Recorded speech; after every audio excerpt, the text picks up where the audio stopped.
Assalamualaikum warahmatullahi wabarakatuh. Perkenalkan saya Ladia Fitri, NIM 170565201030. Di sini saya akan mempresentasikan salah satu negara maju dan salah satu negara berkembang. Di sini saya memilih salah satu negara maju yaitu negara Singapura. Sebelum kita masuk ke profil negara Singapura dan apa itu Singapura, di sini saya akan sedikit menjelaskan pengertian negara maju. Negara maju ialah negara yang memiliki standar hidup yang tinggi dengan indikasi perekonomian yang sudah merata, penggunaan teknologi tinggi, dan telah berhasil dalam berbagai bidang. Pola tata kota ini betul-betul diperhatikan oleh pemerintah setempat untuk meningkatkan kenyamanan dan kesejahteraan hidup masyarakatnya. Mayoritas penduduk di negara maju memiliki kemampuan baca tulis yang tinggi. Penduduk sadar betul akan pentingnya pendidikan. Ciri-ciri negara maju. Suatu negara dapat dikatakan sebagai negara maju apabila memiliki ciri-ciri. Di antaranya adalah yang pertama yaitu pendapatan per kapita penduduk tinggi, tingkat pendidikan yang tinggi, dan kesehatan fisik yang tinggi. Terus penduduknya lebih banyak bekerja pada sektor industri dan jasa daripada pertanian. Terus ada rata-rata usia hidupnya lebih baik dan presentasi buta hurufnya rendah.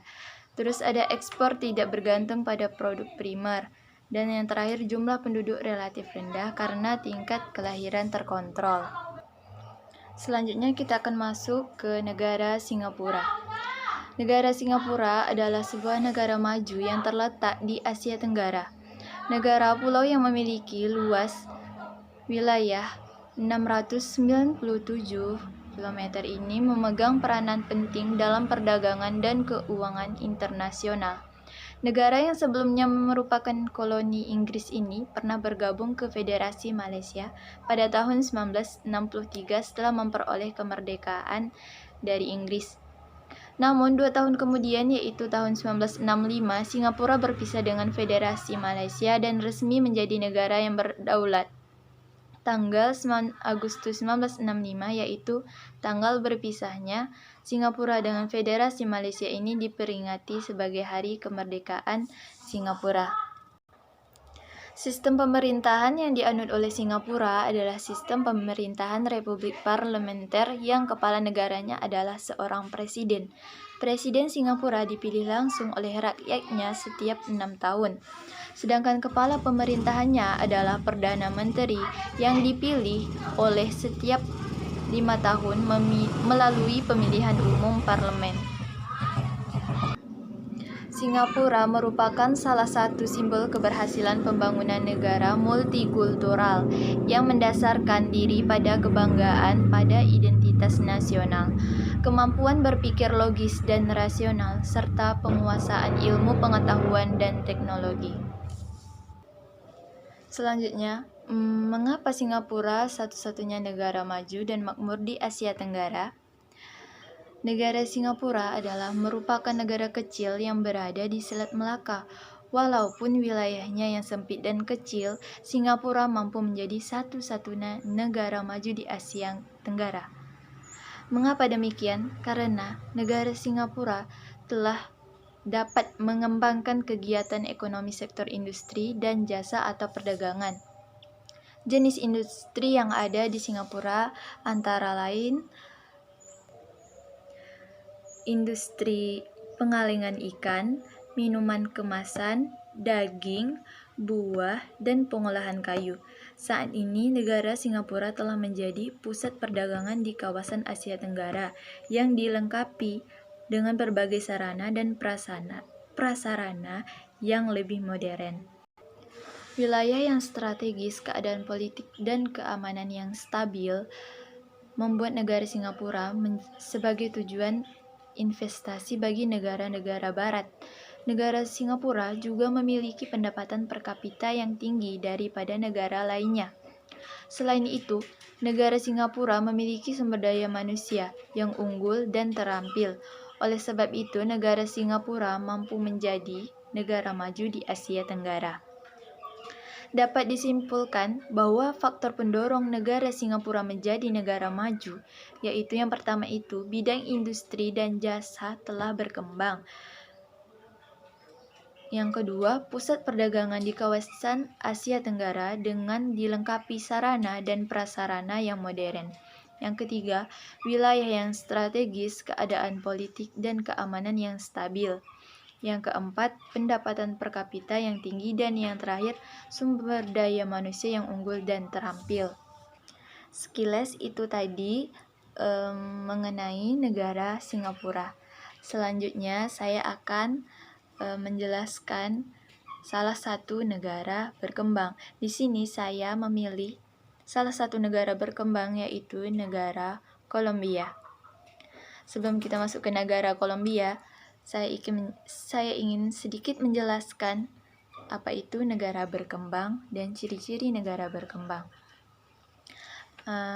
Yang kita dalam ini, negara berkembang itu ialah negara dengan pendapatan rata-rata yang relatif rendah.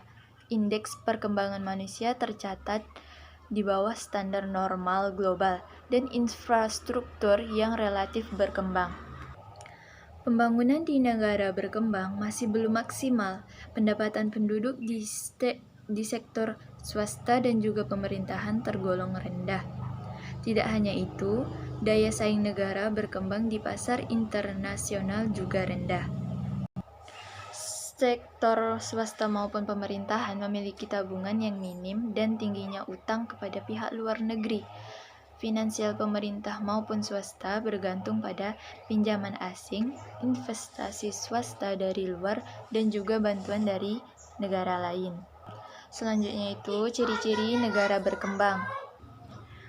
Ciri negara berkembang yang pertama itu pendapatan yang rendah. Kedua, standar kehidupan yang masih rendah. Ketiga, rendahnya produktivitas masyarakat. Yang keempat, angka pertumbuhan penduduk yang tinggi.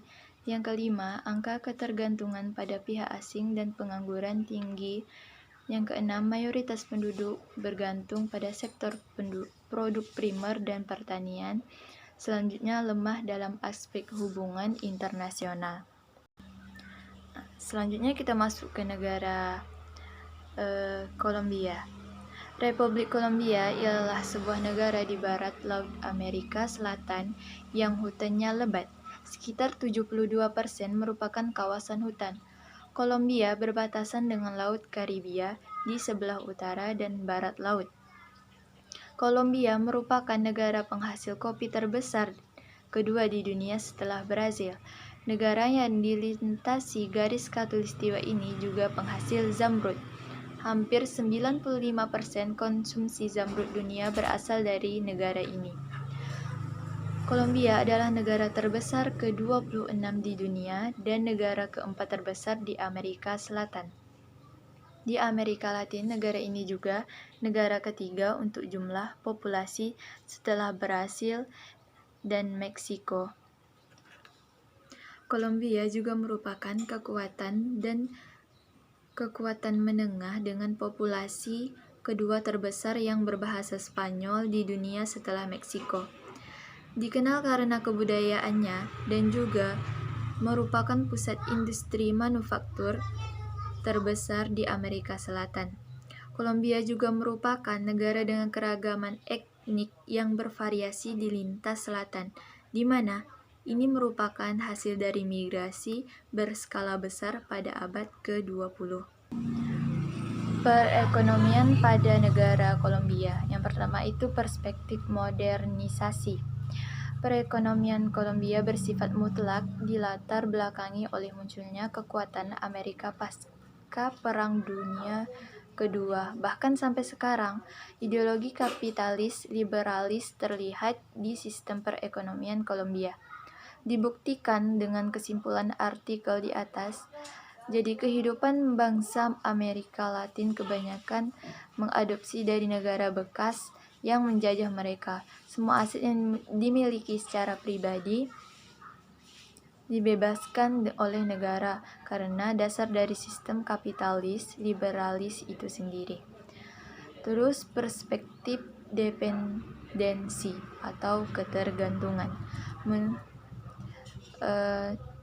Tentang yang merujuk adanya teori dependensi, namun tentang ekonomi Kolombia pada acara Dialog Dubes dalam acara Pekan Produk Kreatif Indonesia.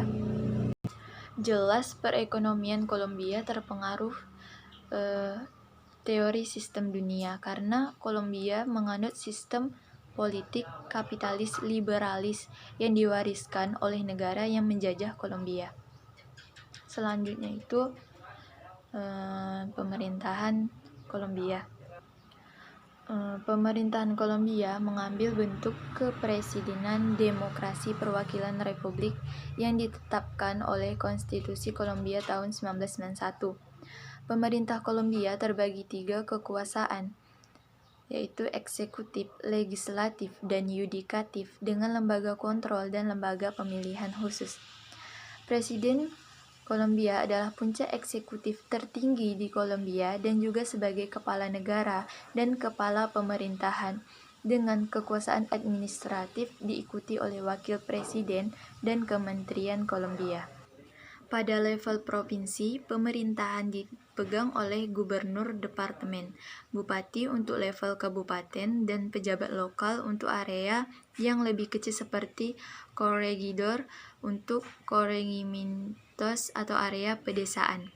Cabang legislatif di Kolombia adalah Kongres Nasional Kolombia yang membentuk Majelis Teratas Senat Kolombia dan Majelis Perwakilan Kolombia. Pada level provinsi dibentuk badan provinsi dan badan kota untuk tingkat kabupaten. Kedua badan legislatif dan eksekutif berbagi kekuasaan, sedang yudikatif merupakan badan independen. Cabang yudikatif berada di bawah sistem adversarial dengan bentuk Mahkamah Agung Kolombia yang merupakan badan tertinggi dan berbagi tanggung jawab dengan lembaga negara, lembaga konstitusi, dan lembaga tinggi pengadilan yang juga mempunyai lembaga sejenis di tingkat bawahnya. Sekilas penjelasan singkat mengenai negara maju dan negara berkembang, yaitu negara Singapura dan negara Kolombia. Jika ada kesalahan atau kekurangan di dalam video saya ini, saya mohon maaf. Selamat menunaikan ibadah puasa bagi umat Islam, bagi teman-teman Islam dan teman-teman yang lainnya. Semangat kuliah daringnya, semoga COVID-19 ini segera berakhir. Berdoa yang banyak-banyak ya teman-teman. Saya akhiri dengan wabillahi taufiq wal hidayah. Wassalamualaikum warahmatullahi wabarakatuh. Marhaban ya Ramadan.